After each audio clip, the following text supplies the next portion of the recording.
Hello दोस्तों, आज 25 जून है 2024।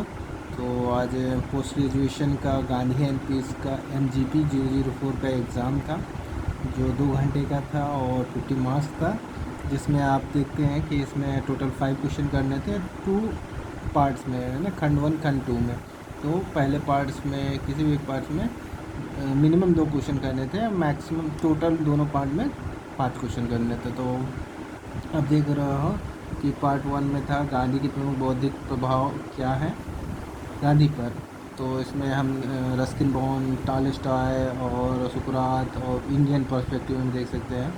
फिर उसको लिखना था गांधी की राज्य और स्वराज की धारणा की व्याख्या कीजिए। तो राज्य मतलब उन्होंने उनका भी था कि राज्य विहीन होना चाहिए, मार्क्सवादी विचारधारा। स्वराज का उनका वी पॉइंट जो आज़ादी के समय में था, उसमें उन्होंने पूर्ण स्वराज की अवधारणा के आधार पर व्याख्या करना था।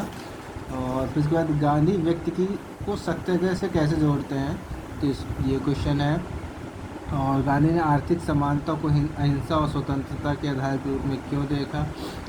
फिर गांधी का मानना भी था कि आर्थिक अगर असमानता है तो एक तरह की हिंसा है और उसमें लोगों को बेसिक रिक्वायरमेंट्स जो ज़रूरतें होती हैं वो नहीं मिल पाती। तो इसी आधार पर हमें इसको एक्सप्लेन करना था। और उसके अलावा अगला क्वेश्चन था गांधी पर यंत्र समूह की आलोचना, मतलब गांधी मशीन की आलोचना करते थे या नहीं करते थे, या उसके बारे में हमें एक्सप्लेन करना है। फिर अराजकतावादी समाज में अधिकार, तो गांधी बताते थे कि मैं आई एम एनार्की और I thought to anarchy society. तो इसी भी इसके बारे में एक्सप्लेन करना था। उदारवाद पर गांधी के विचार पर चर्चा कीजिए। तो ये था फांसीवाद पर गांधी के विचारों का आलोचनात्मक विश्लेषण कीजिए। तो फांसीवाद को हमने तर्क लॉजिक नहीं लेते थे फांसीवाद वाले, वो नेतृत्व जो करते थे उन्हीं पर वो मेन फोकस करते थे। और इसके अलावा वो समाजवाद पर उनका क्या कैसा विचार था। तो फांसीवाद की इन धाराओं पर गांधी के विचारों को पॉजिटिव और निगेटिव एस्पेक्ट में हमें समझाना था। सत्याग्रह पर गांधीवादी तकनीकों की व्याख्या कीजिए। तो सत्याग्रह की तकनीक कौन कौन सी थी, जैसे गांधी इस्तेमाल करते थे, जैसे गांधी करते थे अनशन हो गया, फिर हड़ताल, मैक्सिमम हड़ताल तक जाते थे। इसके अलावा व्रत हो गए, ये सब उनके तकनीक थे। तो उनको कैसे इस्तेमाल करना था, क्या कैसे था, वो पूरे उनके जीवन के आधार पर हमें एक्सप्लेन करना। गांधी के संघर्ष समाधान के सिद्धांत की रूपरेखा क्या थी, तो वो संघर्ष समाधान बताना है कि कैसे वो संघर्ष करते थे, कैसे कंप्रोमाइज़ करते थे, कैसे परिस्थितियों के अनुसार अपने आप को ढाल लेते थे और उनसे कंप्रोमाइज़ करते थे और आगे बढ़ते थे।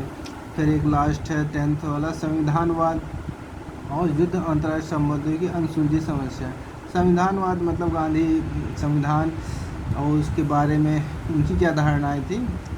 और फिर इसके बाद युद्ध और अंतर्राष्ट्रीय संबंधों की अनसुलझी समस्या। तो गांधी जी कहते थे युद्ध कभी शांति, उनका कहना यही था कि साधन और साध्य, मतलब अगर साध्य है शांति तो उसके लिए युद्ध जरूरी नहीं है। उनका यह भी कहना था कि अगर आपको समुद्र पार करना है तो आप बैलगाड़ी के जरिए समुद्र नहीं पार कर सकते, उसके लिए नाव की ज़रूरत नहीं थी। मतलब उनका यही कहने का मानना था कि साधन और साध्य, मतलब अगर साध्य तक आपको जाना है तो साधन भी उतना ही प्योर होना चाहिए। तो हमने ये देखे हैं कि MHI 4 में ये ऐसे टॉपिक्स आए हैं। तो वीडियो देखने के लिए धन्यवाद।